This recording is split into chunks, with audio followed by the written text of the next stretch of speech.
friends, these are sight words. That means they're words that you just look at and that you will know what they are. So take your time with this, look over them. You can cut them out. There are several sheets here that we're going to go through. The first word is a or eh. Second one is an, am, at, and are. Can, for, have, do, go, he.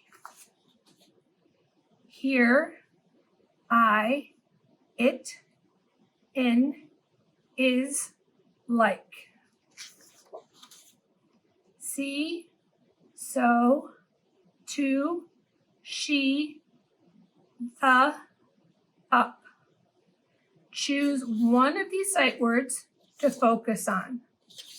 Start with a and look and see where you can find a in a story, or start with an and see where you can find that, or and see where you can find that.